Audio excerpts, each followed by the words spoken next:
he trolls on the internet. So,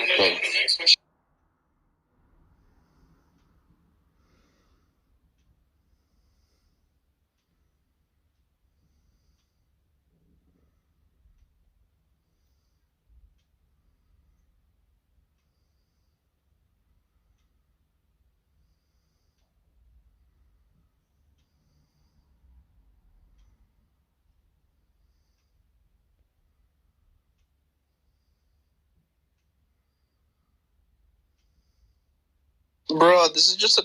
Bro, there's no rational atheist because you're being a toxic dick. Is that so? Yeah, you're not going to attract rational people with titles like this. You're just going to attract angry people because you're looking for angry people. That's what you want. You're just a troll.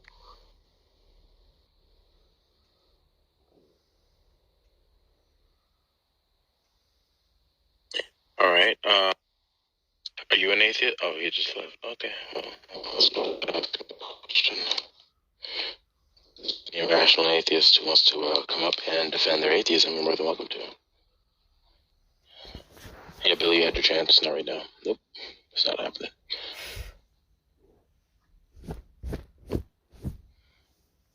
You know, it's funny that we can't find any rational atheists that can defend their position. Yeah, no, Altoid, you're not coming up right now either. You're another atheist thug. So could we get any non-thug rational atheists who want to defend their atheism? If so, I'm more than willing and wanting to hear them out.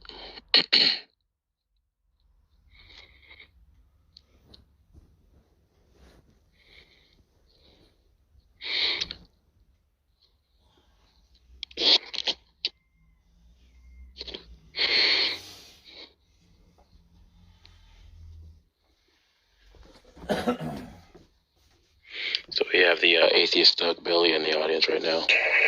No, he's not even a thug. He's a little boy who likes to troll on the internet. Get rid of him. Never mind, I'll do it. You said what? He's not even a thug. No, he's a little teenage boy who's probably never kissed a girl. Okay. and he trolls on the internet. Yeah, Look, I don't mind vigorous opposition, but I do mind people who troll and who stalk and harass.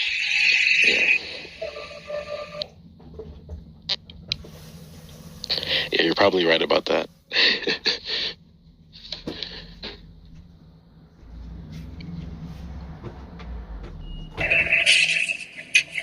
Come on up, bitch. Oh, when he flees, Hitch Atheist flees. You see this day in and day out, all we see is chronic dodging, evasion, deception, double talk. As per usual. Yeah,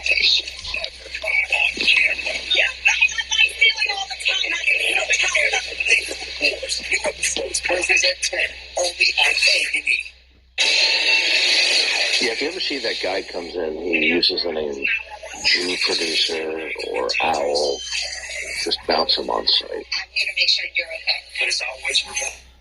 I've seen him on Discord before. I haven't really talked to him much. Yeah, he's an angst type. He's an angst type groupie. He's a troll. He's a stalker. Getting that house I told you guys about. If I'm a bit distracted as I'm watching the remake of the Magnificent Seven, I haven't seen that yet. No problem. So I'm a bit confused. Like, Godless Girl was saying she's a theist. Look, she's a very disturbed individual. She has a long history of mental behavior, crazy stuff. I wouldn't pay any attention to her, and I would not interact with her.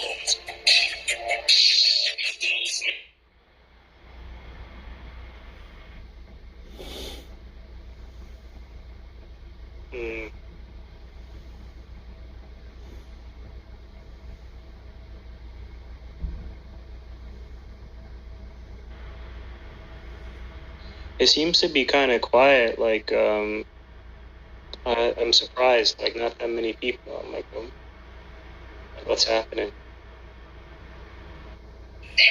Well, they're now in full retreat. They're in full retreat now. So, Well, it's Saturday night. All the atheists are probably watching J porn. Dang. Dang. Jeez.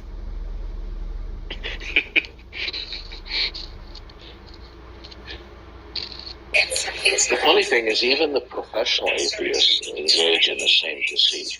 I mention this on a regular basis, but it's important to remember. If you take a look at the 7 or 8 of the professional atheists that I encountered on Discord, every single one of them was deceptive and evasive. A couple of them did it in a more cordial fashion, like Philippe Leon and Graham Oppie, but they all were deceptive and evasive. If you ask the right sort of clarifying questions, if they answer truthfully, it's over for them. Okay? So they resort to deception. Yeah. But yeah, so CJ or anyone wants to come up, feel free. Well, CJ's probably Billy. Or Charles, like to come up, feel free.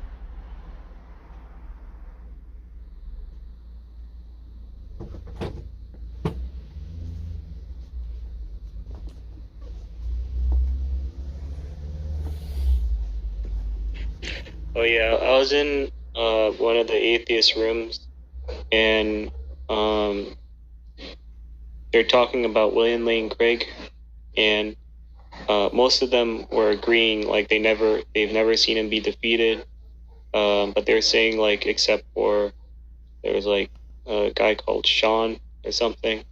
One of them was saying that he thought that didn't go well, but yeah, it's interesting. So what they're saying is that they saw William Lane Craig like not be defeated in a debate, and then Yeah, real quick, hey AJ, you need to change your profile. You have to make up your mind whether you're an atheist or an atheist.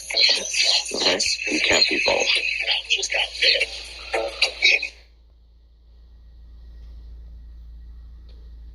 oh yeah.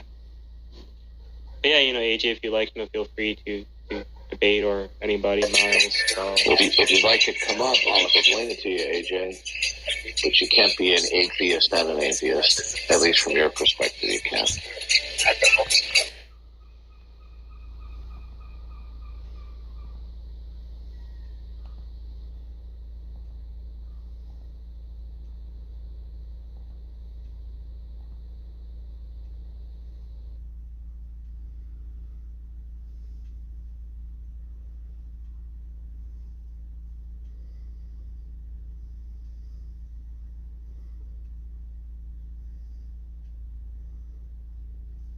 But yeah, so I was in one of their rooms, and they're saying that this guy they watched like William Lane Craig like destroy Hitchens or Sam Harris or whatever, and then they were like this one guy, he's like, oh, that made me want to see him like lose, to see him not win, and so then he started watching all these William Lane Craig debates, and he's an atheist, and it strengthened his convictions in being an atheist. Like his heart was hardened, and now he fights against Christianity. But he said what helped him start that kind of path was watching a William Lane Craig debate, and I thought that was interesting, because he said he would like take vocabulary words and start studying it so he could understand what was being said. And yeah, I just thought that was interesting, because it's like if you see like a Christian to beat an atheist in a debate, like I would think that, and you admit you're like, yeah, the atheist got defeated. I think that would kind of drive someone more towards like, okay, maybe I should consider God, I should consider Christianity. but yeah, with what he did, his heart was like hardened.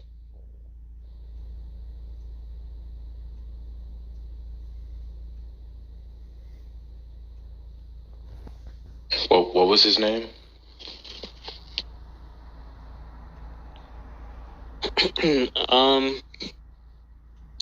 He has like a picture of like a bodybuilder. He hangs out with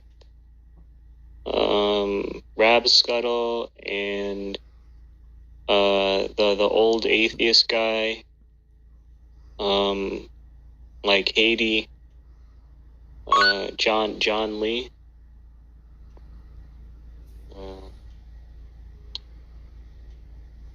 Rascal. He hangs out around them. I've forgotten his username. Oh, is it Rascal? What's his called? Rascal. Damn, what's his last name? I forgot his last name, but damn. And then there's another Rascal Longstreet. Hey, J. Robin, how you doing? Anything new? No, not much. Hey, yeah. Hey, I saw Darth was in him earlier. Like, what happened? Anything new? No, it's just the same old, same old. Yeah. I was in a room with Theo, and he opened a room, and there was this one individual.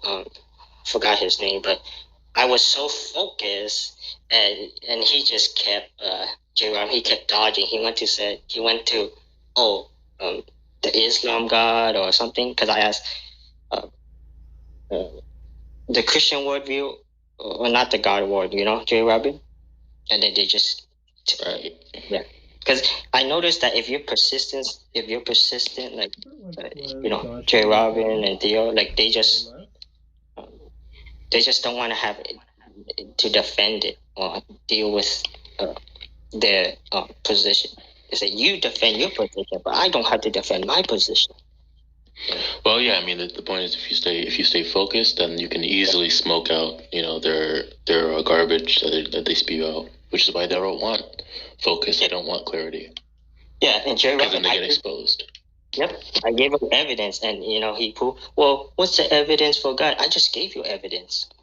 Oh, what's the evidence for God? I just gave you evidence. Oh, we're not doing this. Yeah, these guys are just they want to have an honest conversation, but they don't really want to have an honest conversation.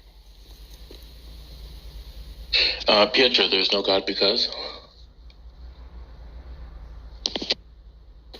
I have a question.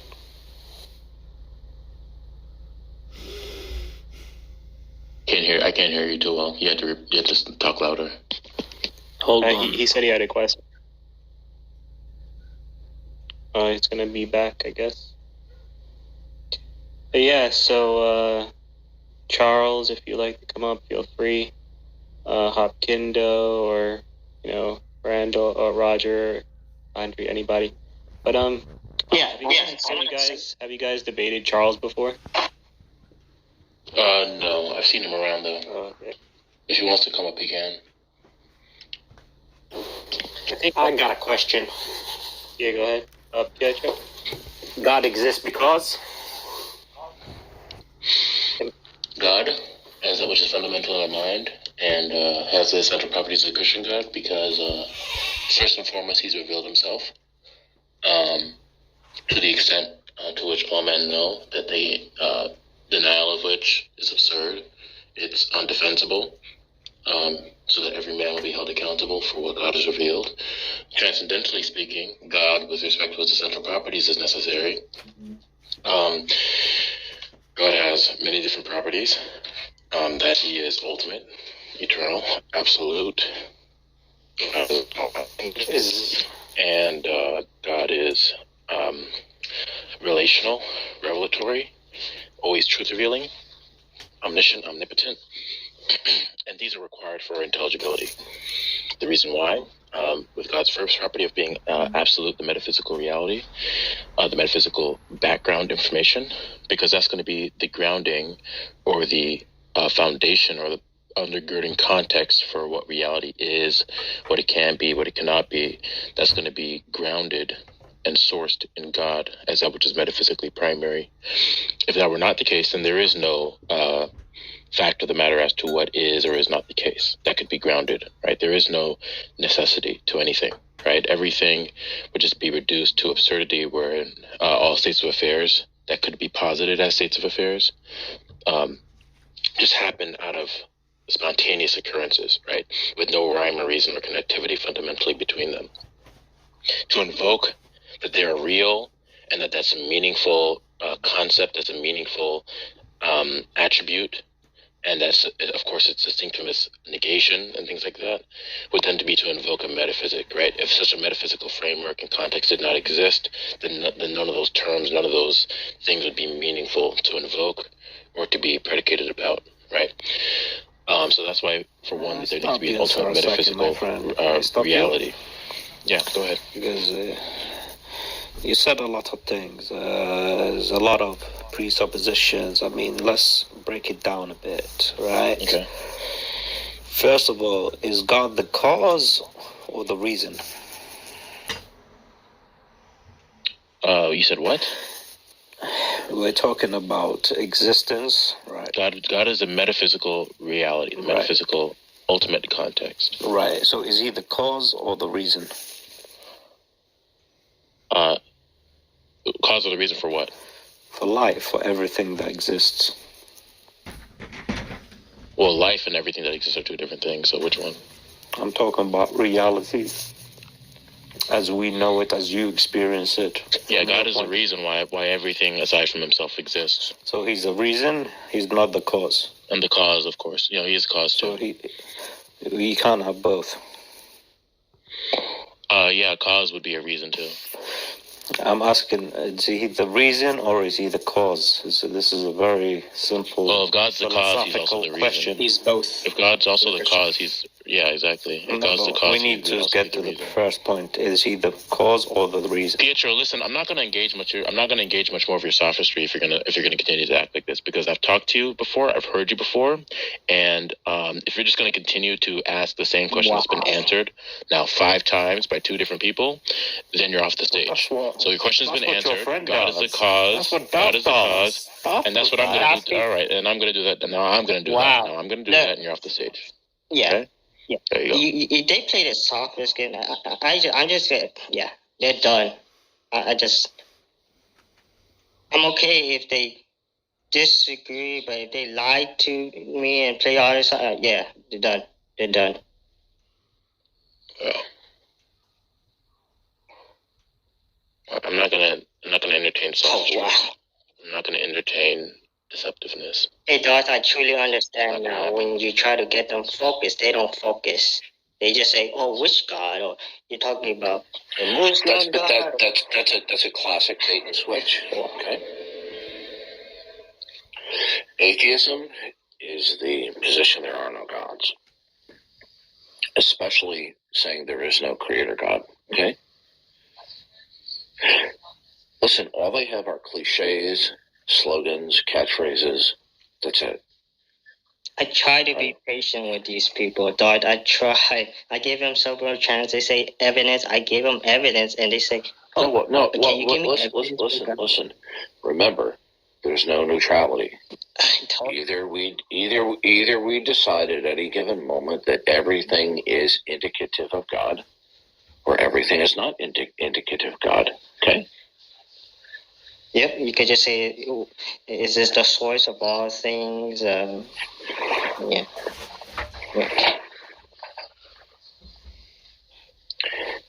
I just they just want to play this game, the game, right? We make a positive case for the existence of God. They do not make a positive case for the non-existence of God. All they do is they play Yeah, I don't get it. It's like when you're persistent, I'm like more like the persistent type. They don't want to play this game. It's like, oh, how do you know that's true? How about the Muslim book and everything? Is that true? not focusing, Darth, and you try to get them to focus, and then they're like, "Oh, you're being mean now." It's like, Because there are facts, this indicates the existence of God. Now, they will laugh at that. They'll think that's ridiculous. Well, because there are facts, then there must be a philosophy of fact. And if there's a philosophy of fact, there has to be a model of reality. And there can only be a model of reality where God is at the basis, who is the creator and sustainer and organizer of everything, so that there can be a philosophy of fact. If facts are not indicative of God, then you don't have a philosophy of fact. You have no worldview. Don't you understand? They desperately do not want there to be a God. So they will say anything to avoid repenting of their autonomy. yep, it's when they challenge. I noticed this, though. When they challenge, they don't want you to go there. They don't want you to question their worldview. They don't want you to question anything about their worldview. They just want to question you explain your worldview. And you want to hear their latest shtick? They'll say, "Well, God can't exist because if God's a mind, they'll say, I take it that minds are contingent, that you have to be aware of the world around you." Okay, this is their latest shtick. Yeah, that's their newest line of sophistry. wow. Yeah, the Angstrike groupies are peddling this sophistry that in order to be a mind, you have to be aware of your quote surroundings, the world around you. No, you don't. Where'd you get that from? They just make up this crap as they go along. Yeah,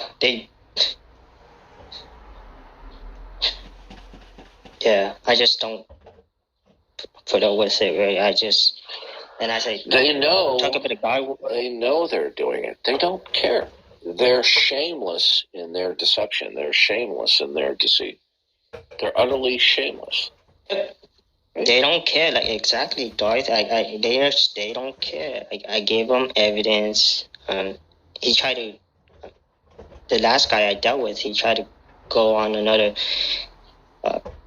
topic or whatever, and I said, we're talking about the Christian God versus not the Christian worldview versus not the Christian, and he kept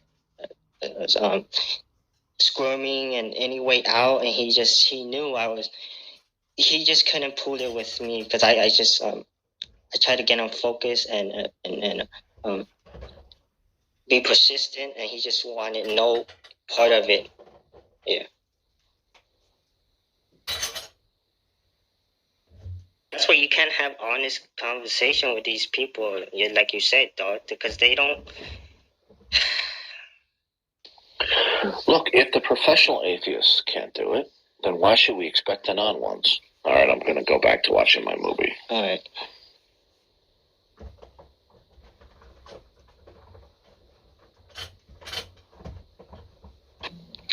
All right, the room's open again. I don't know, Theo, I think you said Charles. I've seen Charles around here. If you're invited to speak if you want to, Charles. I just sent you an invite. You don't have to if you don't want to, of course.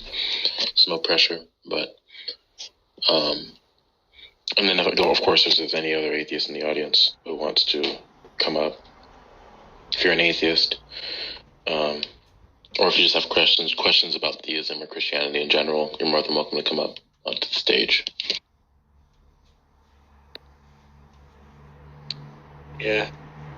I mean, I think I debated Charles before, talked with him. I mean, seems familiar. I think so. What's his position? I think he's an atheist, but I don't recall. Let's see. Has he defended that there is no God?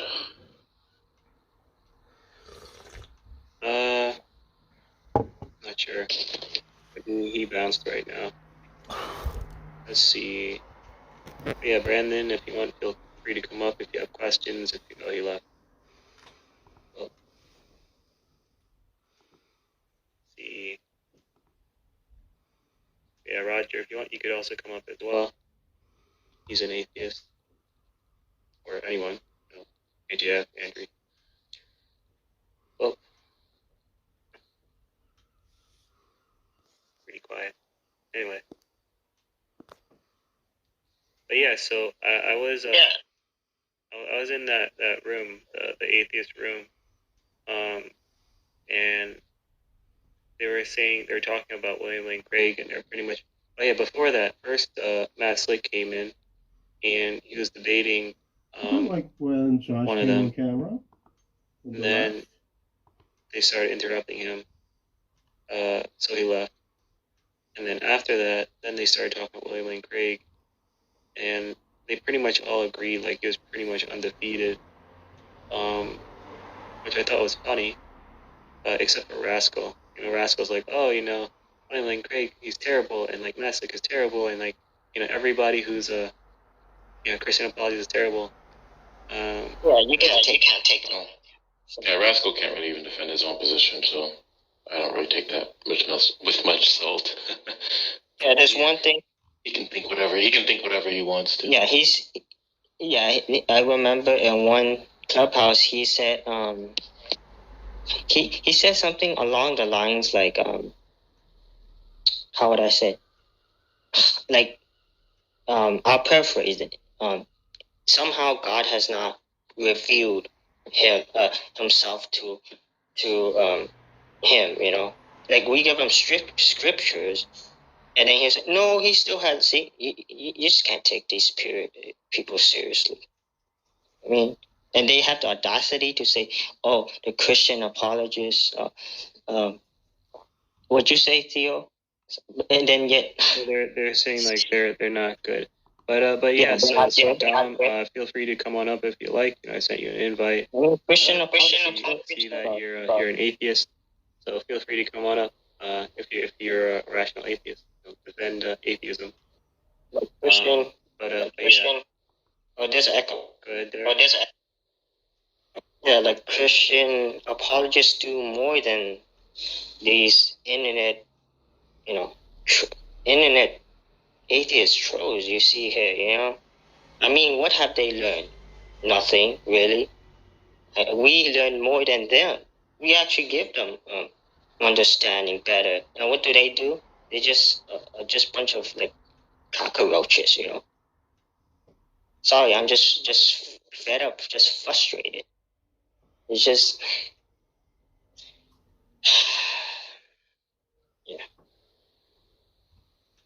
Yeah. So I mean, I wouldn't agree with like characterize them. But, really. Dom says that he works 7 days, so understandable. Being busy, yeah, it's understandable. Yeah, I mean, William. Oh shit. Yeah, I mean, William Lane Craig is, I mean, more smarter than me, and for someone that is not as intelligent as William Lane Craig, they have the audacity to say, "Oh, he's not good." I mean, yeah, you just can't make this stuff up. You really can't. Yeah.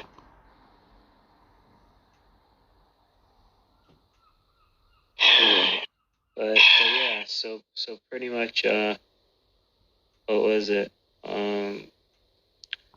Yeah, so they were saying like they pretty much thought that William Lane Craig was undefeated, and I thought that was pretty interesting because I thought that the atheists, like they would all just, you know, side with the atheist and be like, yeah, you know, Hitchens defeated everyone, and Sam Harris, you know, he's just unstoppable.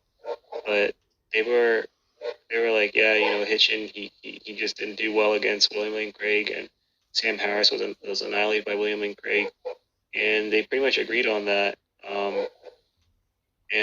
But what happened was it like inspired the guy to try to be like, oh, I want to see William Lane Craig get defeated. Like, I want to see him lose.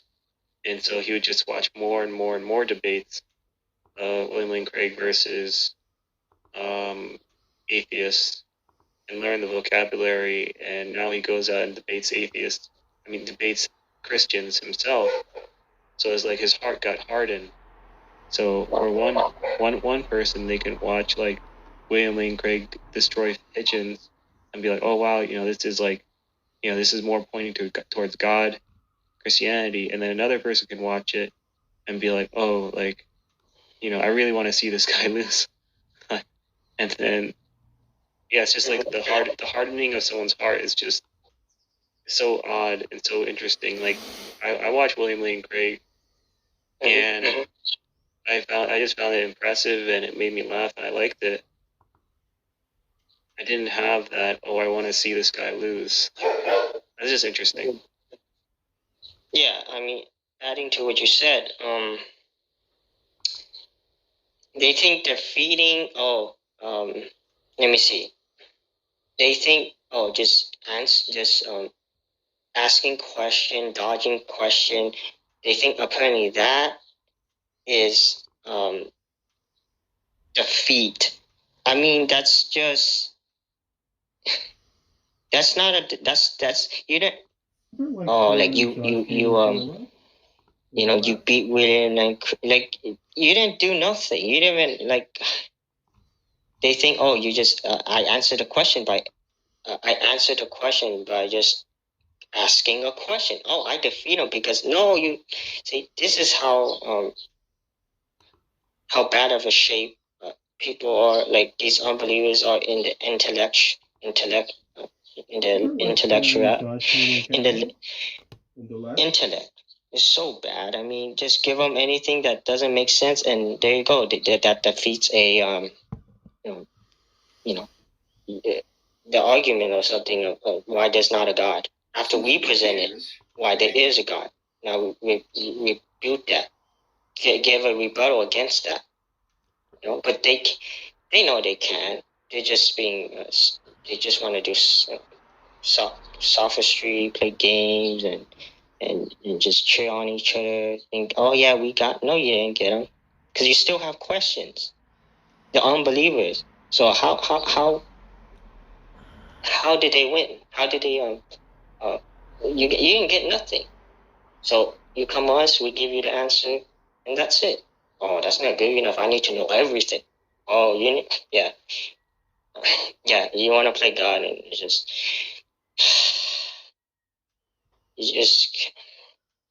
I don't even know what to say anymore, Jeff Robin. I really don't. Yes, fair. Yeah, sometimes you just have to be blunt about it. I mean, it's not the whole, if you just give me some evidence, no, you want everything. That's what you want to know before you come to God. You want to know everything. You want to be God. You want to know everything before you come to Christ. There's a verse, come as you are. If you don't know everything, that's okay. Come and then take on faith after the reasons. After we give good reasons. It's not unbelievers try to make it like, we just believe just on faith. Like there's no reason or reasons fail. No reasons. We do reasons, and then we also take it by faith. Greg Bonson talks about this.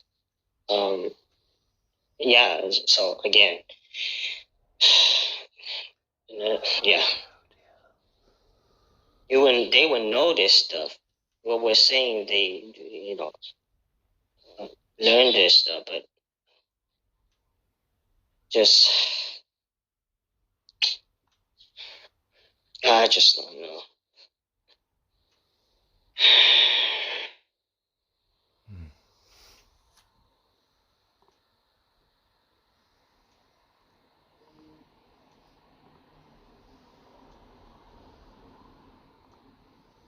How long did this room started? How long ago? Maybe what? An hour or what?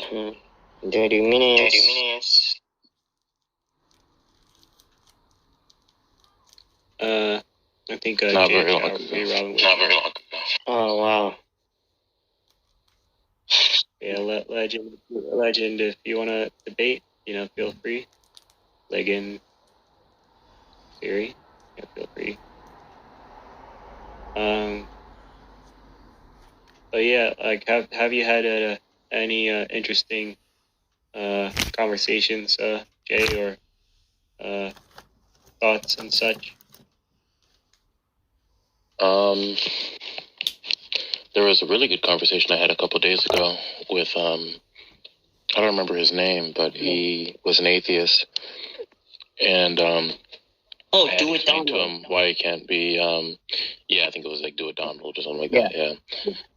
And I had explained to him that he can't be agnostic, and he pretty much understood exactly. And he was the thing was, right? He didn't just like accept it and like, okay, I accept it, but he was able to repeat back to me, right, the whole like reason for why I said you can't be agnostic, and then he was like, okay, that makes sense.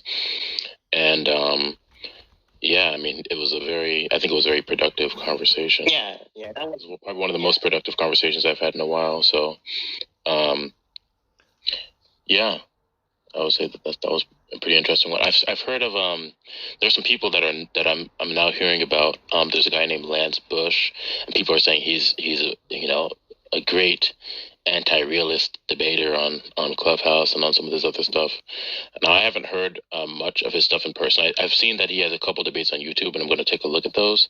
But if I have a chance to talk to him, I'd love to and understand how he can ground anything in his world, because I mean, presumably he's an atheist. He's a moral anti-realist. So, for one, I'd like to hear a substantiation that there is no moral fact of the matter as to what, of course, ought not happen. How he can substantiate that claim, and then from there, with his moral framework, how he determined it to be the case.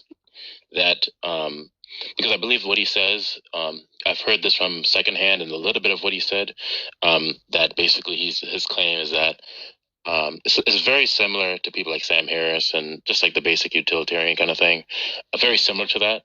From what I've heard, is just basically nobody wants to, or like the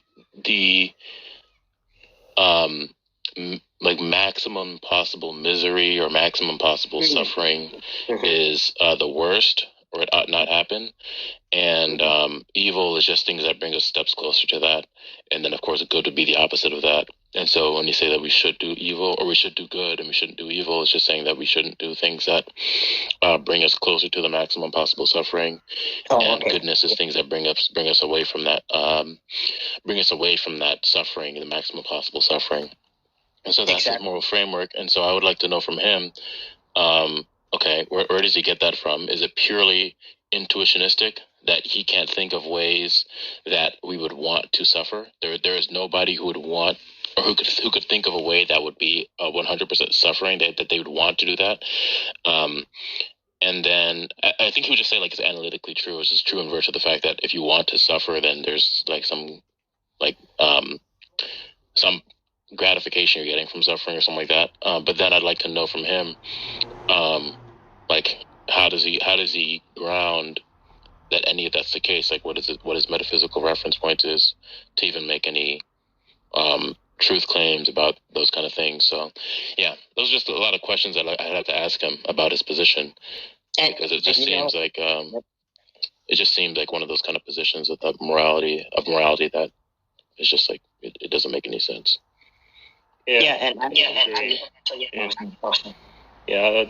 just say like I don't understand why is the maximal amount of suffering wrong? Like why is that evil or wrong? Why is it wrong? So the thing is oh, go ahead. Okay. I was just gonna say that, like, is it wrong, like, because he says so, or like, I say so? What is it? This grand encapsulation?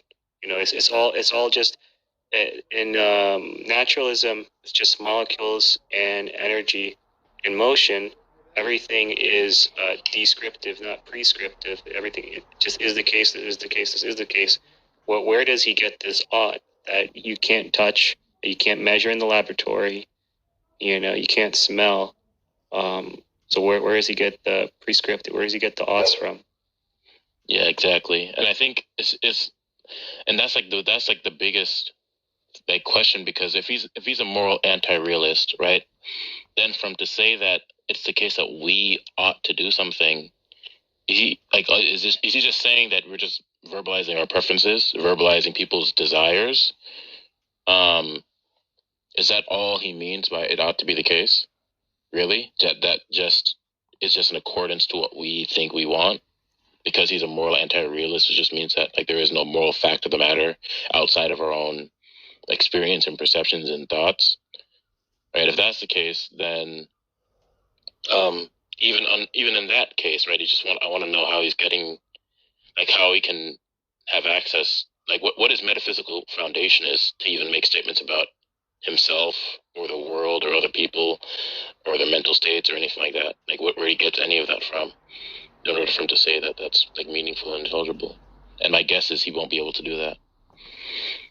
Adding to what you said, J. Robin, if you're a naturalist, there's no thinking, there's no choosing, there's no freedom. So there's no art.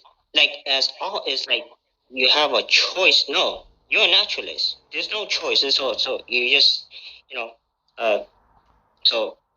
so they can say, oh, art, and say, well, in your worldview, if you're a naturalist, then your worldview does not provide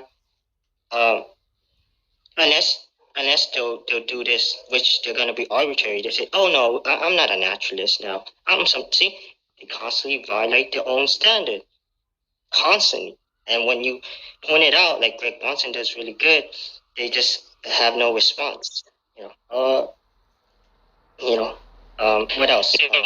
Finding out when you're not a moral realist is weird. Like I just feel like it doesn't make much sense to say that you ought to do things if you're a moral anti-realist. You're just saying that you're consistent with your own psychological state. Is that all ought means here in this case? That you're just doing, because really, like in the moral. Oh yeah, I wanted to talk. Realist sense, to say that something ought to be the case, you're saying that it's like in accordance with, like you're just saying the basic, state of affairs, that things are in accordance with without respect to what you or I may think about them.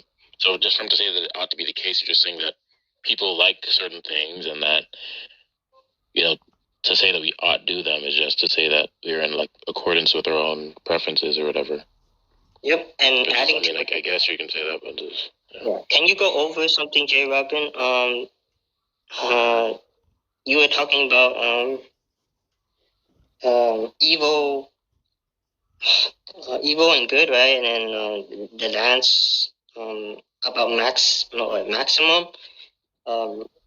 Maximum good is. Can you go over that, J. Robin? Let me try to. Well, yeah. This is just what I've heard, like secondhand, like from what I've heard other people say about him. I still have to look at his debates, right? But what I've heard is that he essentially says that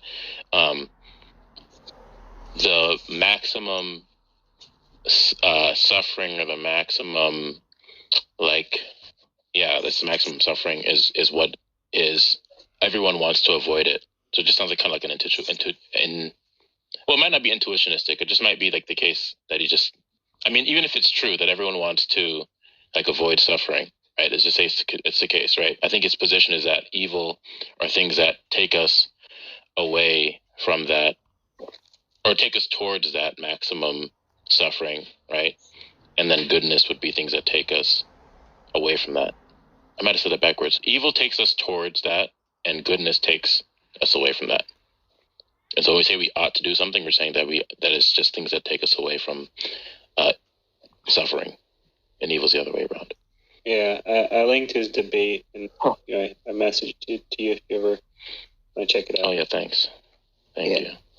I'm trying to wrap my head what he's trying to say. Something about maximum. What maximum? Suffering. There's a word that started with letter. What do you call it? It was letter M. I'd used it earlier. Okay, so it's good. Just suffering, right? It's just suffering. Right. So he's saying basically it's good if it prevents. I'm paraphrasing. It's good, or it's good because it prevents maximum suffering, and then if it's bad. Oh, man, I don't know how. Am I getting it right, J. Robin? it's evil. Sorry, I'm a little bit distracted. That's why I'm kind of pausing here. But go ahead. Yeah, it's what I said earlier. It. Oh, I forgot again. Like it's not good because it's maximum Misery. It's suffering, right? The maximum amount of suffering is that which we want to avoid. Okay, that's what evil is according to Lance. And evil just means that you're stepping closer to the amount of maximum suffering for all agents or for all people. And good is just stepping away from that. So evil steps towards the maximum suffering. Goodness steps away from the maximum suffering. That's his position. Okay, so good is stepping away from maximum evil, right? Maximum suffering. Maximum suffering. Maximum suffering. Okay. Good is stepping away from maximum suffering, and what's the other one? Evil. And evil is what? Stepping towards it. Evil. Okay, evil is stepping towards what? The maximum suffering. Maximum. Okay, so evil is stepping into maximum suffering. Good is, I'm gonna use my words. Getting away from maximum suffering, right? Okay, I get it now. Okay, now, what's the issue? I'm trying to understand. So that's the problem with evil, right? It's a model. It's a model. It's a model they make up in their mind. Problem of evil. Okay. Okay. The problem with evil is that. Well, this isn't the problem of this isn't the problem of evil. This is just like their moral theory. Oh, okay, moral. That's their. So there are many questions. It's like, so for one, how they can ground that there is no absolute moral fact of the matter independent of minds. So that's question one. And then question two is, when like granting their moral theory, how do they ground it?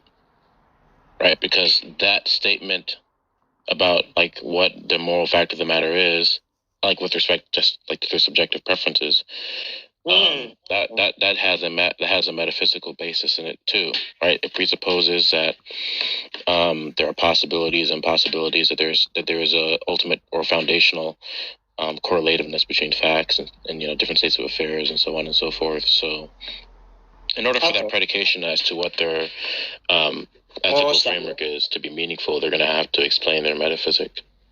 Okay, got you. Yeah, Jay. Yeah, okay. So based on what I'm getting, he's just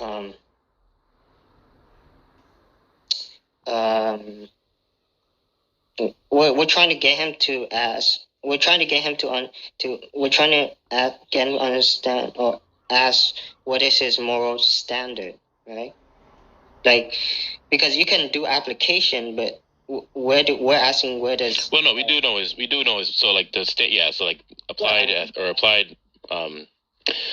ethics would be different, but he is presenting like a moral standard. Like, so he is like we know the moral standard. It's just how we can ground that the standard is true. That is important. Yeah. And I think that would end up bleeding into the first question, sort of. But I take it one at a time. So I'd first ask him how he first determined it to be the case that there is no moral fact of the matter, right? Because somebody can have their own like subjective ideas as to what they think is true and what they think is false, or what they think is good and what they think is bad. But that doesn't address whether or not there is a moral fact of the matter, right? And so I'd have to. So that's the overall question first, and then going into more specifics about his actual moral framework, how he can actually ground it metaphysically. Yep. Exactly, Robin. Just laying down the foundation of where you use that the principle of it, like that you use the application of it. Yeah. Roger, I can explain to you why you can't be agnostic.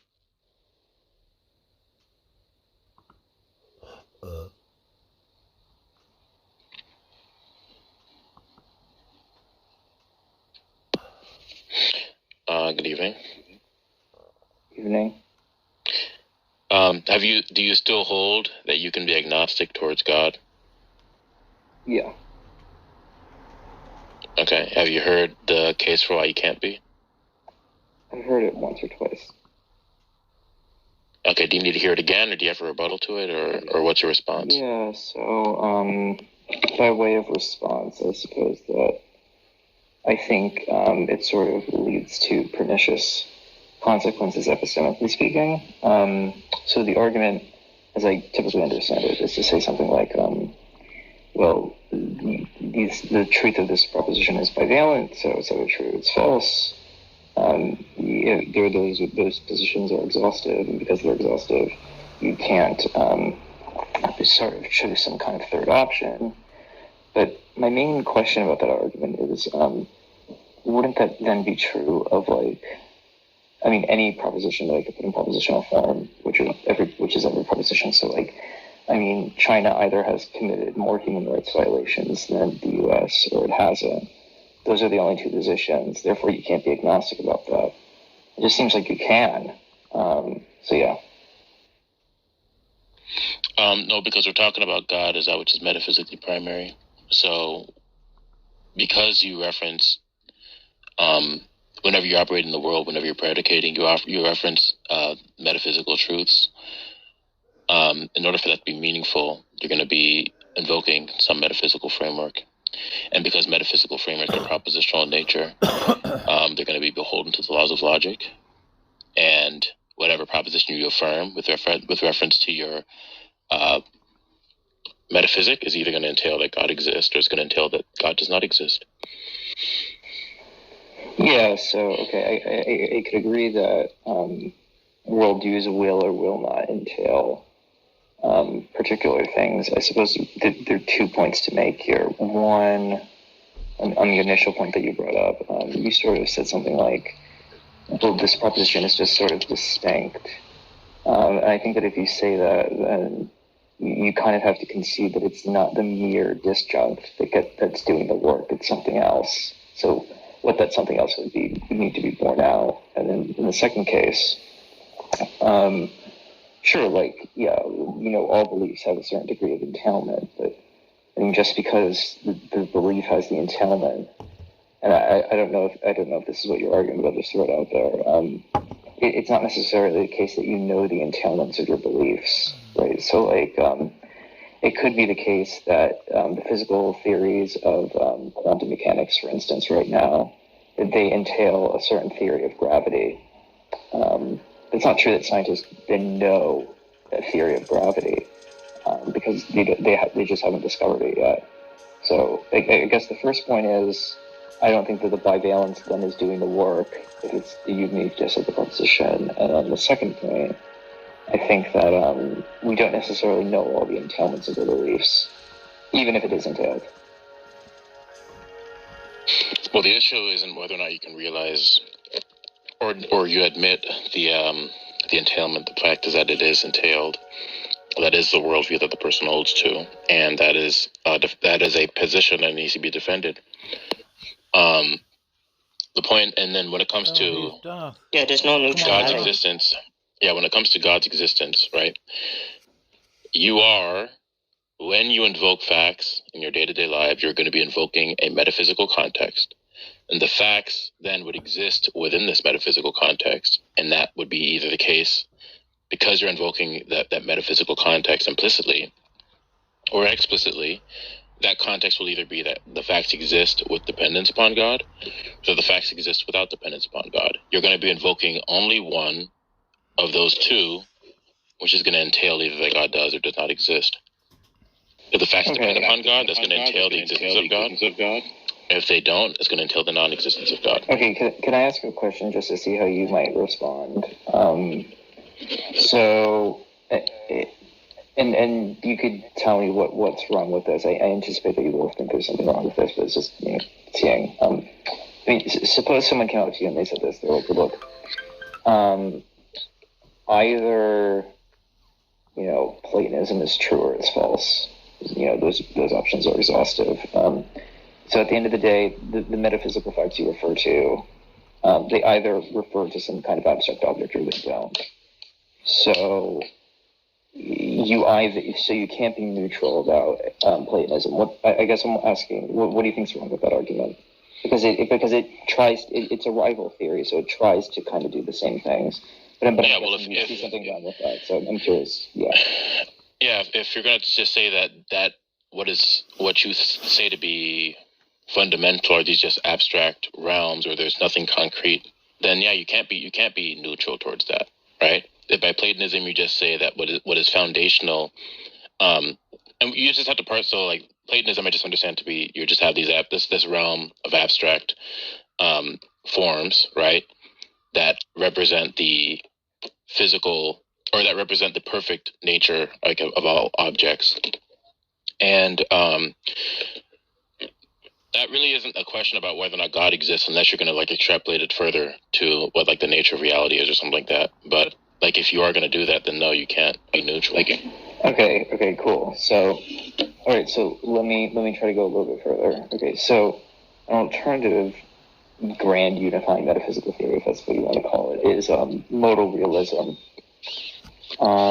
Another one might be Neo-Aristotelian scholasticism. So they're also grand metaphysical frameworks. Okay, and I could just kind of keep going down the list. I guess sort of what my question is that are you then saying you can't be neutral about any of them? No. Yeah, you can't be neutral about anything that would be a contender against God. Okay. So I'm sort of gradually coming to the question that I have. So I guess okay. So right. Here's the point. Okay. So I'll do it in the form of a series of questions. So you did say that metaphysical propositions or metaphysical views, worldviews, or something like that are propositional in nature, correct? Yes. Okay. And the reason why there's no middle position is because there's either the proposition or its negation, and those two positions are exhaustive, right? Yep. Okay. You also agree that any statement that admits of truth or falsity is a proposition, right? Yes. Okay. So I could take any of those propositions and I could put it in a disjunction, right? Yep. Okay. So and that disjunction would also be exhaustive, right? Yeah. Mm-hmm. Okay. So there's no middle position, right? Mm-hmm. So do you see this is the consequence. I think that if you you're just saying for any proposition? Yeah.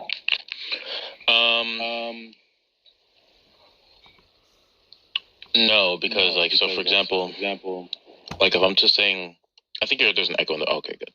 If I'm just gonna say the car, right, it exists, right, or what color the car is, you can be neutral about that proposition because you're not saying much else other than a statement about the color of the car, right? So you can say that you're neutral about that. The point is that you are affirming propositions about the metaphysical reality when you are predicating about anything at all, right?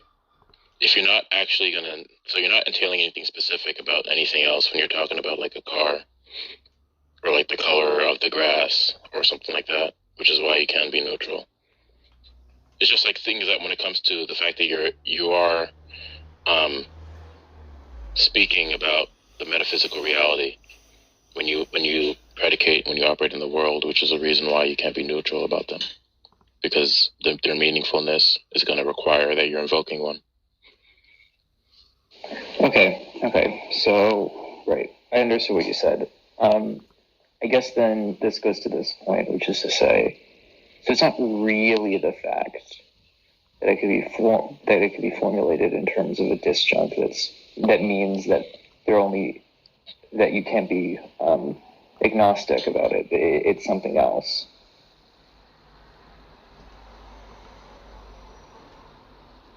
It's just the fact that you're going to be speaking about the metaphysical reality whenever you're predicating. Okay. Right. So, I guess what. So do you agree that an entailment of this position is that you can't be agnostic about any metaphysical view? Just like metaphysics, just as I define it, like when it comes to like the relationship between facts, things like possibilities, what it means for states of affairs to be actual, what it means for things to be true, for propositions to be true, that kind of thing. Okay, so I think that's a good summary of sort of what we're doing in metaphysics. I guess then the question is that, so I'm going to put this in terms of possible worlds, right? So for every x, it's necessarily not the case, or it's not possible that for all x, if x is a metaphysical worldview, then you could be agnostic about x necessarily. Is that sort of what you're saying? Yeah. Okay, so I mean, because I guess what then the question is so I mean this is just again me being curious. I mean, so if that's the case, then what's the point in studying any metaphysical worldviews if you just already know the answer to every question? Well, it's not an issue that you know the answer. It's just that you can't have a neutral position. Right. So I don't need to have any. So I could be non-neutral about something without knowing the position. I'm not familiar with. I'm not clear what you're asking me. Okay. So the idea is to say, let me bring out sort of a thought experiment, like some kind of example. Maybe that'll help. So imagine that. Again, let's take my previous example. So it's like either China has committed more war crimes in the United States, or not. Okay. And then what you're going to say, I think, is like, okay, well, that's just not a metaphysical position, so we can be neutral about it. Okay. Well, that's of the form A or not A. And then I take another statement of the form A or not A, and I say, either modal realism is true or it's not true. And then you're like, well, you can't be neutral about them. But logically speaking, those are identical statements. So if the difference isn't in the logic, well, it's truly. I mean, just because it's just the fact that you're referencing something about the nature of reality when you're predicating. You're not referencing anything about. You're not necessarily referencing anything about China's crimes when you reference China. I mean, but you're just talking about like the geographical location. Yeah, you agree those two statements that were logically identical. What, that you're talking about A or not A? Yeah, but you say that one is different. I'm just saying it's different with respect to what you're referencing. Okay, so let me ask you. When you say China, you're not really talking about anything about their work. Okay, yeah. Let me just ask you two questions. So, question one: do you agree that the two statements are logically identical and have identical structure? Can you say them again? So do you think that the China war crimes are not war crimes, and Platonism are not Platonism, that those have identical logical structures? Yeah. Okay, but do you think that I could be neutral about one and not the other in spite of the fact that they're represented identically in logic? Yes, because you're not referencing it as war crimes when you were. I could be referencing moral facts implicitly. Yeah, just in the same way that implicitly you're referencing, on your view, that you're implicitly referencing the existence of God whenever I make truth statements. Just because it's implicit, it could still be a reference, even if it is implicit. Like when No, when you're talking about China, like so like in your example, right? When people talk about China, they're not saying anything most of the time, even implicitly, about China's war crimes. They're just talking about like the location. Yeah. So what I'm specifically mentioning here is I say the China war crime statement. So China commits more war crimes than the United States. First, in order to say that, it seems like you have to think that war crimes exist for that to even be intelligible. And then you have to think that one has done more than the other. So there could be a moral dimension to this. I mean, I could pick any other example, but like, it seems like, if you go far enough down the analysis, at least for someone who's a realist about morals, like there could be this sort of metaphysical referent to those kinds of statements. So I guess, but even if that doesn't go through, I guess the worry that I sort of have here is that you sort of have to surrender the original point that you're making, which is that it's the bivalence that's doing the work here, because what seems to be doing the work is the fact that there's like something different about this proposition that cannot be represented in classical logic. Nothing. So maybe there's a miscommunication. I'm not saying that there's anything different about the propositions themselves. I'm just saying that it's the fact that you'll be making a proposition in one case and not necessarily in other cases. So the God example, the metaphysic example, is in a case where it's inescapable that you're going to be making a proposition. Many of these other contingent facts, you wouldn't necessarily be making claims about them, even implicitly. Okay, yeah. So I guess there are 2 points to be made here. One, I think like one really valid way that someone could respond is to just say, like, look, I just see no difference between the metaphysical and the non-metaphysical in these kinds of cases, because they're identical logically. So I mean, you're going to have to, that's a burden of proof. And I think that the second point to be made is sort of something like, look, if it's the case that I can't be agnostic about any metaphysical position, then do I need to refutate, then what's the then that just completely restructures how we would do metaphysics. I mean, that would almost imply that, I could presuppose that modal realism is false, which just is sort of, not to say that's not how philosophy is really done, but it's very contentious. But I think that the strong point is the first point, which is to sort of say something like, well, look, really explain to me what's going on. So I mean, I could say it like this. Watch, you say God does not exist because. I could sort of say it like this. I could say, okay, A or not A is the first premise. I mean, what's the second premise? To what? You have an argument, the first premise of which is A or not A. So what would be the second premise? I'm not clear what you're asking me. So I mean, you say for instance, look, it's either the case that the God worldview is true, or it's the case that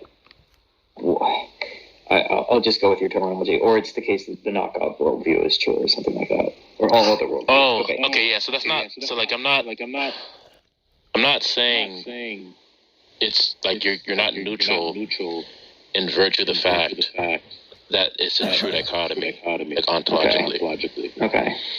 I'm saying that you're not neutral. Oh, I think there's an echo.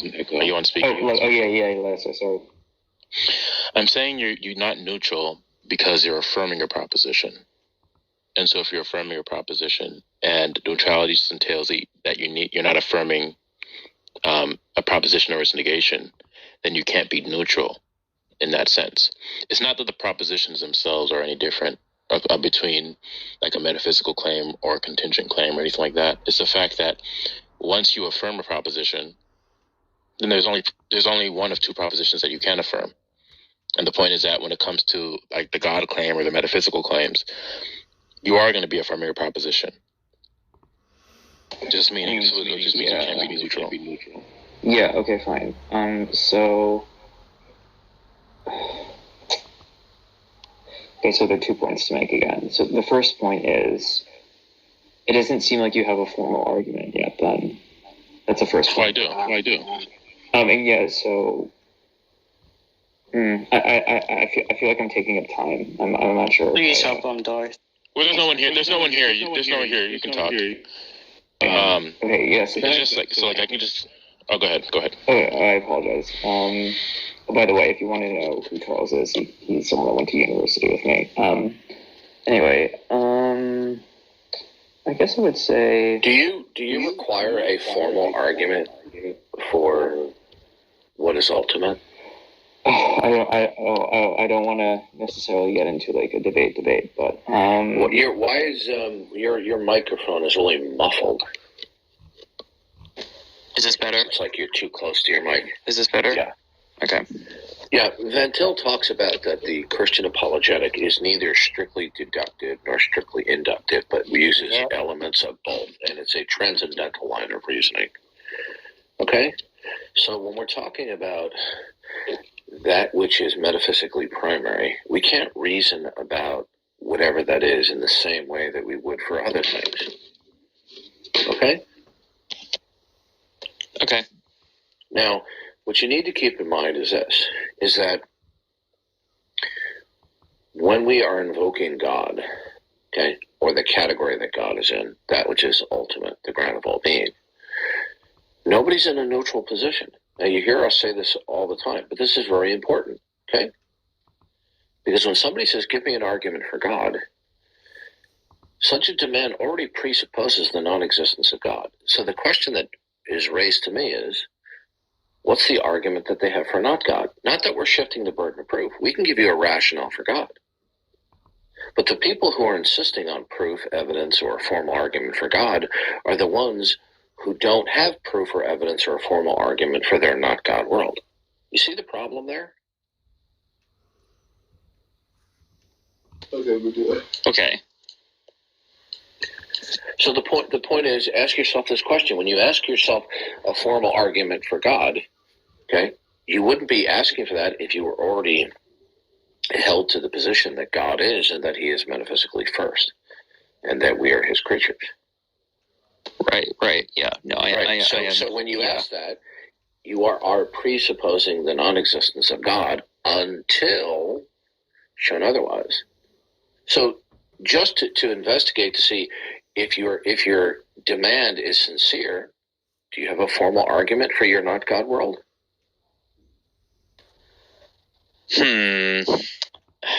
Would agnostic include not God? No, their agnosticism is about as legitimate as somebody going into a pawn shop with a piece of Civil War memorabilia that's made out of plastic.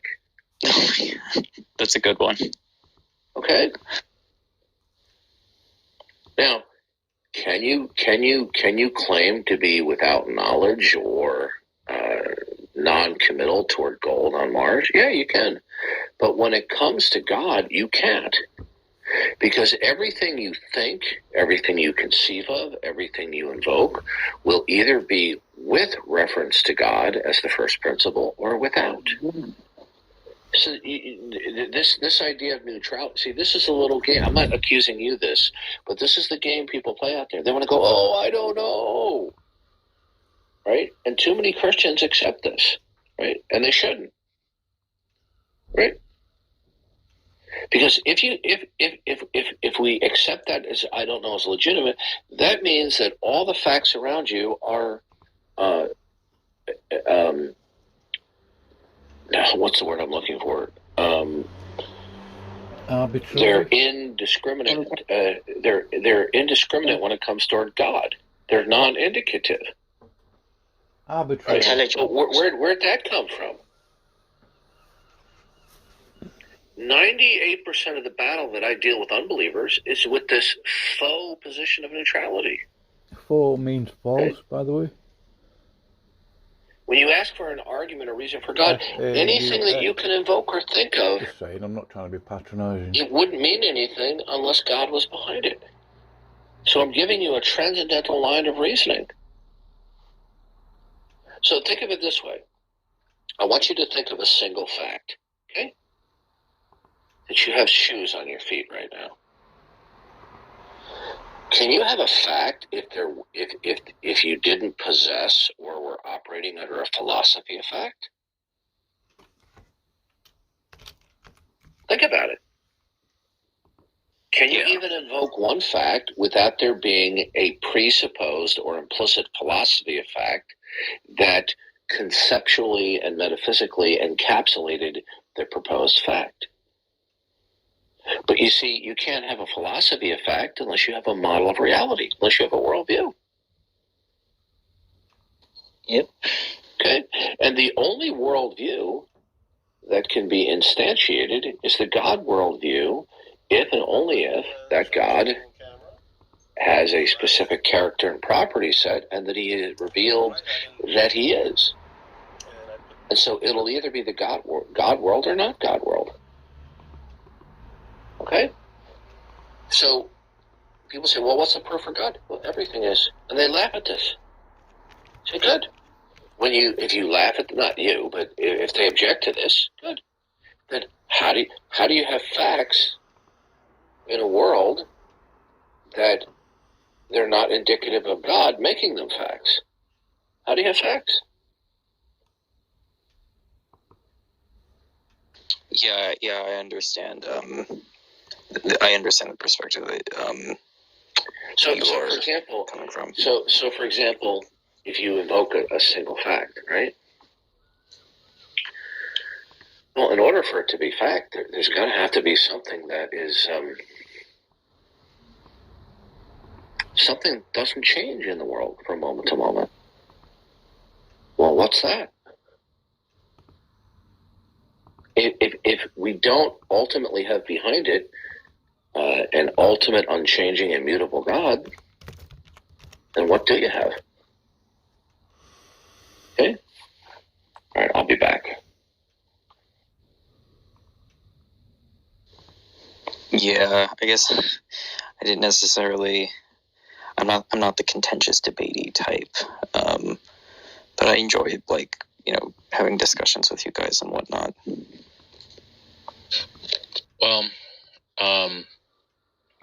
just to make a remark on what you're saying, right? Just want to make it clear. I'm not saying that that there's a difference in the proposition between metaphysical facts, or that reference metaphysical facts, and that reference non-metaphysical facts. What I'm saying is that you will be implicitly, with metaphysical facts, you'll be implicitly referencing a metaphysical framework.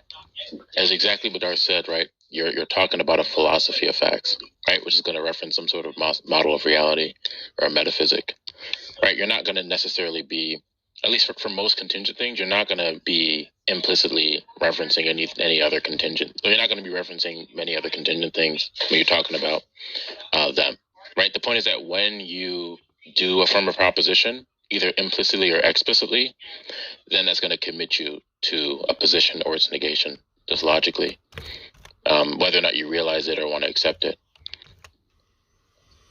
And that's the issue, right? Is that they are affirming a proposition. Not that the proposition is any special or any different or special. Okay. Just leave it at that, yeah. It's better just, yeah.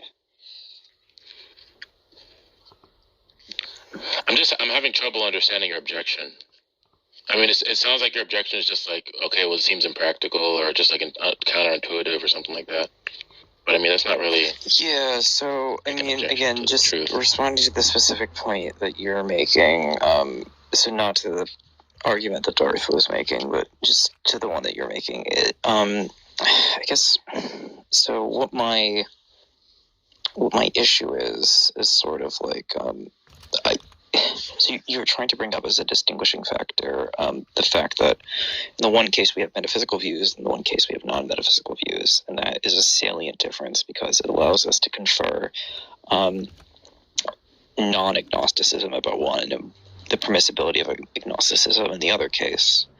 But I guess sort of without appealing to the fact that one view is just metaphysical and the other view isn't, I mean, it's hard to see. It's not merely the fact that it's just metaphysical. I'm just saying that metaphysical will be an example of a fact. It's just any fact at all, that when you're implying a fact about something else. So I'm just saying like a metaphysical thing is in that category because a metaphysic is just all encompassing. So there's no proposition that you can utter that's going to escape some metaphysical framework that you're operating under. But there are other facts, okay. I'm sure that like you're just going to entail certain things, right? Yeah. I mean, there are just a number of ways I can put this. So I think one way to put it is to say, like, yeah, I understand that, like, you know, your metaphysical worldview will underpin facts and whatnot. I guess one way to put it is to say, like, look, there are some metaphysical worldviews that don't underpin all facts, right? I mean, like, Platonism doesn't underpin every fact. It underpins abstract objects and things that are referred to abstract objects and everything. But they don't, like, underpin, like, the fact that my coffee is on the table or things like that. Like, they just don't even make an attempt to do that. So it seems like, yeah, I understand, according to your worldview, the existence of God would ground all facts because that's your position. I guess the idea is, like, I just don't know if that's the case for other metaphysical worldviews. So that's one. So I don't know if you can't be agnostic about every metaphysical worldview. That's the first point.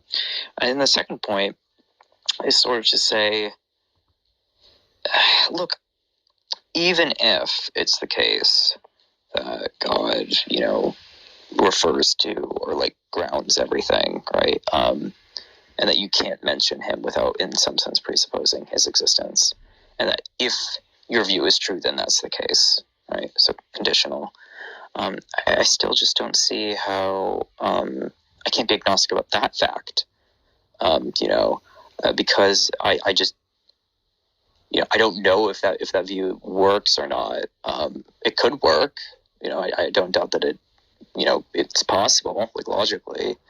But it just seems like I can be agnostic about that view in sort of this, like, second order sense. So yeah, I guess that's that.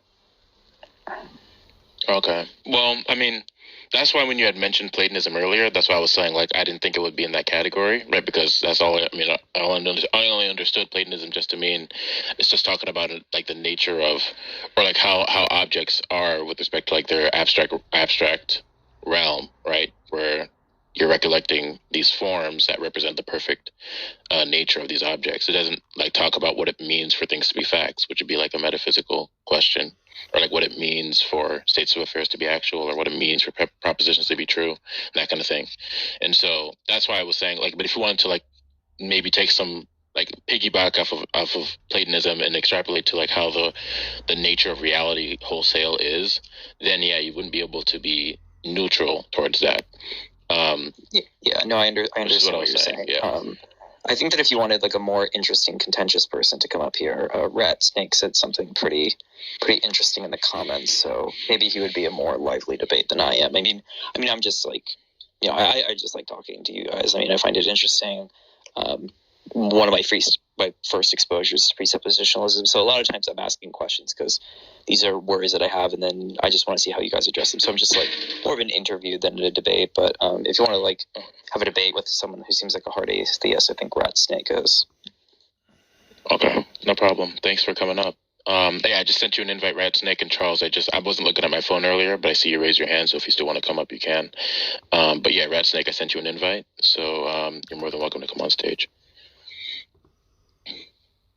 Yeah, in the chat, it looks like he said he believes in a mind outside the cosmos somewhere that inspired a book with a talking snake, a talking donkey, a man that lived inside a fish, a global flood, and every species of animal cranes into a boat, and a Jewish carpenter who rose from the dead. So yeah, I figured you'd have something to say about that. Yeah, come on stage, Rat Snake, if you have the guts to do so, and actually defend your position. Because I have some questions for you.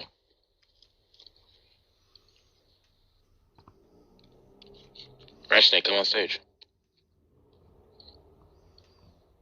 Yeah, let's see who will defend. Sometimes we get people. I have some questions for you, Rat Snake. Sometimes you get people. Or just in the chat. go ahead. In the chat, you know, just being chat. Mm-hmm. You know, just spit. Just, you know. Yeah. They can't defend the position. But you should get a lot of hecklers in the audience, right? A lot of snakes that'll just, you know, slither around and just. They're not saying anything important. Yeah, go I have ahead. a question. It's not really, but I know you say that there are a lot of atheist thugs. Who's the thuggiest of the thugs, in your opinion? Jack Angstrike. That's why I call them atheist thugs, because they're part of that gang, right? They're just the atheist goons. Right. Well, I've never really had an extensive conversation with him. I mean, what makes him thug-like? He just engages in sophistry, and then both online and offline stalking behavior. He's just a regular creep, right, in his personal life and on his online life, and then he's a sophist on top of that. So. Oh, is that why his profile pic is a pic of Dawkins, Darth Dawkins? That's what he thinks is Darth Dawkins, yeah. Yeah, he was like, someone went to his hometown and looked through his yearbook, and so I was like, wow. Yeah, he's just a creep, right? That's why I don't like talking to him. It doesn't matter how much people want to offer me, right? Because somebody was saying that they want to offer me $300 to debate him. I'm not. Look, if he can answer how it's the case that there is no God, I'm glad to hear that. But otherwise, I'm not interested in having some extended debate with him. Otherwise, right? I've already talked to him, and that was the extent to which I'm interested in having an extended debate with him. Otherwise, he can kick rocks. I'm not really interested in him. He's not an interesting person. So I wanted to bring up an idea that I've been thinking about how to say properly just now. So if there's this attribute that we're appealing to that sort of is instantiated by a sort of absolute authority on sort of metaphysical, like certitude or something, like just a certain metaphysical concept that we appeal to when we appeal to a fact, what sort of grants that fact if seemingly we can have that type of fact or that type of like relationship to facts conceptually without like a creator for that fact, and it seemingly is like sort of separate from I'm not really interested. You have to rephrase that question. That's a long question. So Roger and I were talking the other night to someone who sort of like asserted that, well, like, you know, sort of there's like this abstract object of gravity, and it like exerts sort of a function relative to other sort of physical like, you know, attributes like mass, right? And that abstract object is like seemingly timeless, and so it doesn't sort of work in certain arguments to say that, you know, there's like this creationary element to gravity because it seemingly is just independent from, like, you know, it's like an abstracted object from like matter or something, and so therefore it's like not included in arguments of a cosmological kind. And so I'm wondering, like, you know, if you can make the same argument for the fact, like for the idea that we have like an absolute concept that we appeal to when we look at an object, to, you know, sort of determine whether or not that it actually is that object. Like presumably, like there's a sort of way that it could come apart from a cosmological argument about the fact that everything was created by God, because seemingly, you know, it's just not sort of necessary in the concept on a line that tries to on a line of argument that tries to separate them as sort of necessarily connected. Does that make sense? Okay. Let me just try to repeat back to you what I think you're saying. Okay, so like with your analogy with gravity, you're saying that gravity isn't. Are you saying that just gravity is like descriptive of how things operate? Is that like the purpose of your analogy? To like extrapolate it to a different, or to like tie it to a different concept? Or are you saying that gravity isn't like some? It's like it's not like some. It's abstract. It's not like it doesn't stand in and of itself. Doesn't stand in causal relations to anything. But it's just like a way of describing how reality, like how objects operate with each other. Right. It's super confusing, right? So, and I'm trying to formulate it in a way that would, like, this is just an objection, not necessarily something I believe, but this is an objection that I heard recently formulated by someone, and so I'm trying to give it like an honest, you know, sort of appraisal here, because he would disagree with a theist position. So basically, it would probably be something like what Hume says.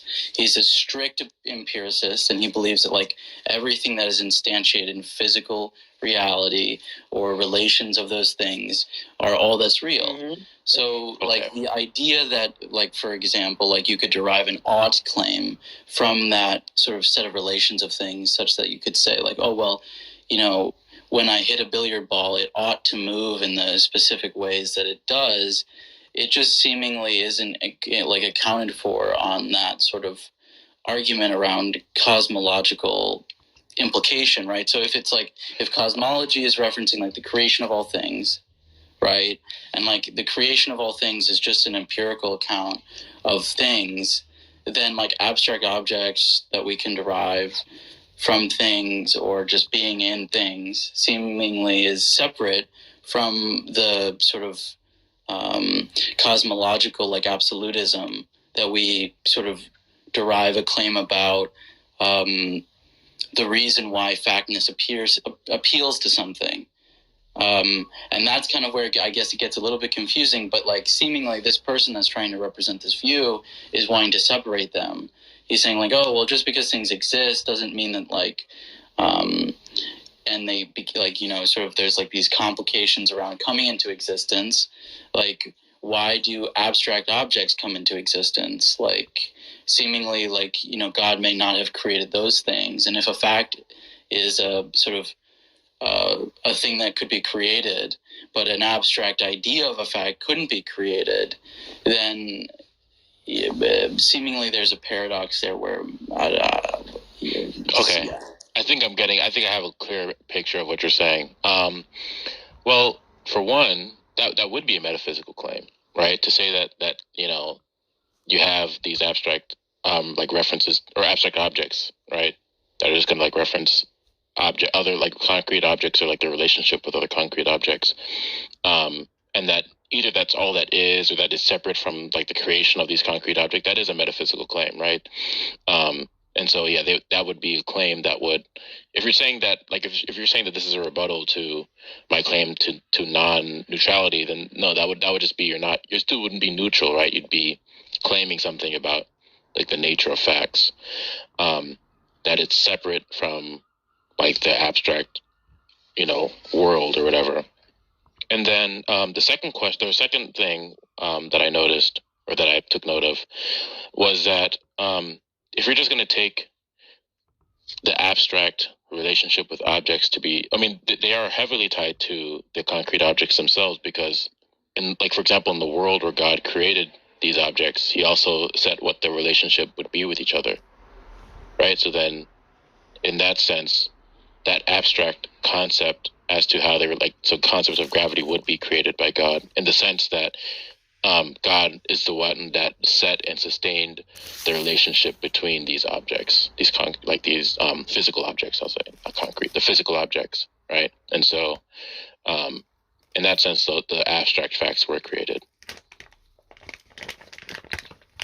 Is that? I'm hoping I'm representing their claim clearly.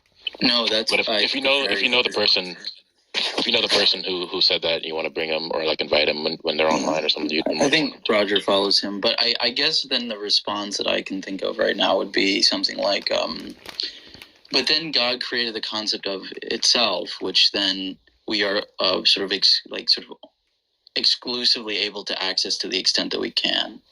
So like seemingly like this sort of implies a view that like is sort of paradoxical because, right, like there's like this infinite regress about how God could like sort of itself be created by anything, because the type of concept that you're referencing in abstract objects, I'm going to take as being representative of like what the God claim or sort of function is instantiating itself through.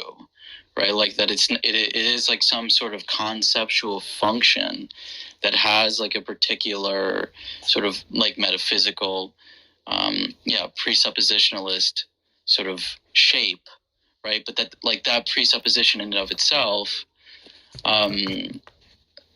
like seemingly is paradoxical because it's like just sort of self-referentially coherent, and that's sort of the bottom of it, right? Like it's kind of like it's turtles all the way down. It's just like, it's just God's sort of assuming its own existence all the way down. And I think that is that just sort of, I would assume on your account that's like the most like least irrational feature of these types of arguments, right? Like anyone else who would claim Otherwise, we'd have to make very strange arguments around causation or around metaphysics, or just sort of not be able to even hear your argument, right? Like, so I'm assuming that you're just going to bite the bullet in that case and be like, yeah, well, just because it sort of instantiates itself and there's nothing further doesn't mean that it's like sort of not actually functionally rock bottom. Yeah, exactly. It sounds like, are you like talking about like existence and essence, that kind of thing? I'm kind of thinking about like the Bertrand Russell quote where he's talking to like a Indian cosmologist, and he's like, oh, well, it's just turtles that we like the universe rests on. Then Bertrand Russell is like, well, what does the turtle rest on? And then the Indian cosmologist is like, oh, well, it's just turtles all the way down. It's just like an infinite regress of turtles. And the meaning of that argument, I think, is that like in order to answer sort of a ultimate appeal to the rock bottom fundamental absolute nature of the universe, whatever the structure, the formal structure of that argument might be, that in the case where you're saying like, oh, well, there's this like sort of abstract set of objects, one of those abstract set of objects, like of the set, is that there's this sort of like ultimate sort of truth appeal. That ultimate truth appeal is couched in the fact that there's like something that created that ultimate truth appeal in your mind or something like that. And like the like question you could pose is like, well, but who created that ultimate truth appeal? Like, I mean, you know, and so like it's just like, well, God created the ultimate truth appeal. Okay, well, what created God? Like, so, and maybe there's a easy response. Yeah. So this is the way I conceive of God, right? So this is how I conceive of God in relation to like creation and everything else, right? So basically, if we have like a piece of paper and we draw a circle on this piece of paper, okay, that circle and everything inside of it is us, right? The little contingencies that are like within our sphere or whatever, and then God would be like the plane that, or I wouldn't even call it a plane, just everything in all dimensions that exists outside of that, right? So there's no like, there wouldn't be anything like arbitrariness or randomness when it comes to God's existence, for one, nor sort of like, it wouldn't be like brute contingency in the way we typically think of it, like where we say like, you know, this thing came out of nothing.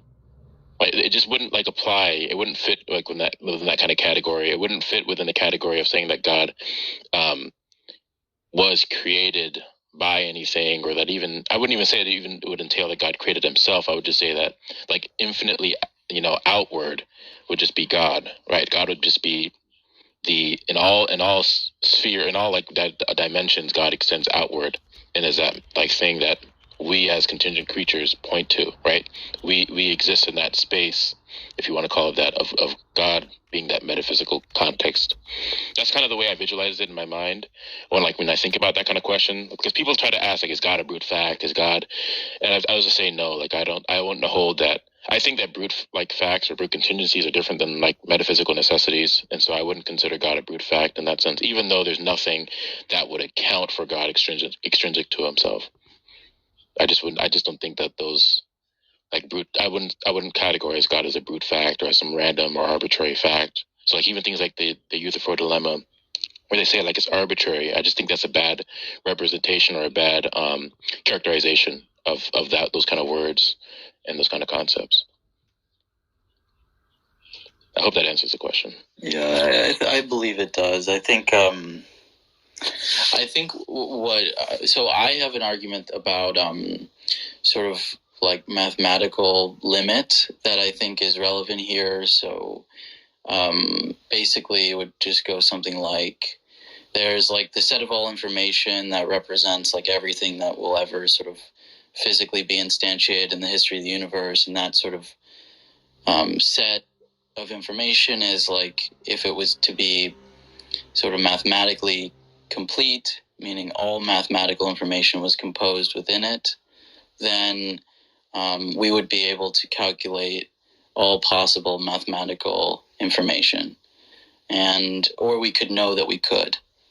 And so if there's any information that we couldn't know, then mathematics isn't complete, and we can sort of try to figure out if that is the case or not.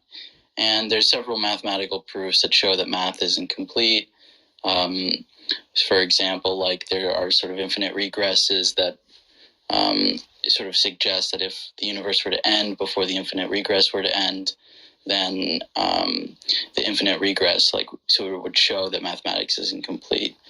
And there are other examples, right? But I guess what I'm sort of bringing this up, in regard to, is because seemingly there's a difference between sort of what the universe sort of physically will be instantiated as on a non sort of multi-world theory of what actually happens, and just kind of referring to the fact that there is one set of information from the beginning until presumably the end, and I take that as an assumption. Then in the course of that, only certain information will occur, and if that's the case, if there's just this set of information that is all information that's physically instantiated, then when we observe a proof of a sort of non-complete aspect of math, or an unsolvable feature that goes beyond the scope of all things that will ever actually happen, suggesting that mathematics is not complete, then how do we not know that this is just some fluke of our imagination, and that it's just not real, in the sense that this doesn't deal with cosmological objections, right? But it does deal with this presuppositionalist metaphysical view that it's it is just intrinsically meaningful that we need metaphysics, I guess, right? Maybe there's just a limit, and that we can't know anything outside of that limit of all information that's physically instantiated in this argument, I guess. And so because of that feature, on this view, we would look at anything outside of that set of information, and we could just say, oh, well, that's irrational. That's just something that just doesn't literally exist, and so I sort of have to dismiss it. It's just not real in a meaningful way that I could ever know, and so it doesn't sort of exist in my system of all information. Right. In rough terms, does that make sense? And do you see how that's kind of an objection to the need for a metaphysic sort of at all? I would say that a metaphysic is okay. So let me just make sure I'm clear. Are you saying that because there are just facts and metaphysics to be included in this, but there are facts that are beyond our scope of understandability and comprehension, that to some people it may be meaningless to speculate about them or to claim knowledge about them? Yeah, well, I think if you would root a system in everything that could be sort of proved with positive evidence of some kind, whether that's physical or maybe mathematical, that is all that's real information. And then everything that's outside of that, so for example irrational numbers, they just don't sort of exist in the same sort of ontological way as things that are in just physically instantiated or instantiated with positive proof.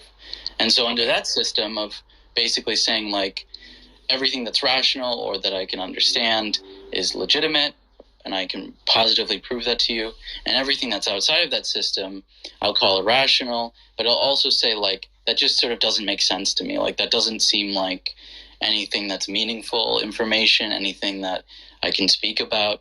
And so on this view, you'd get a sort of or an anti-theism by saying it's just not part of a system of positive proof, right? And so because it's not a part of this rough outline of what positive proof would look like, I can't positively prove anything outside of the scope of all information that I can prove, and I can show that this is outside the scope of all information that I can prove, then it's just kind of a meaningless claim to me.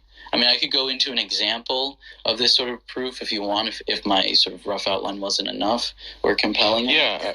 I would say that kind of standard refutes itself. Okay. Because, for one, any predication, as I say always, any predication is going to require that you're operating off of a philosophy of predication. Any invocation of facts means that you're operating off of a philosophy of fact, which itself, right, if you're just trying to divorce the truths that you're looking at from what undergirds them, well, then you end up running into problems with establishing the truth of the truths that you are trying to establish, right? So, like, for example, you're presupposing when you're talking about proofs and that kind of thing that there's relationships, causal or otherwise, is any sort of relationship at all between facts, Making sense, Rose? justifiably or anything like that. So yeah, so maybe like table, the chair. Oh, Well, he's not yet a Christian, Derek. I thought you said theism. So. I thought you said, Yeah, but he's not an atheist. He's not like a Christian yet. He's still an atheist. I thought you want to try to articulate on this, explain, yeah.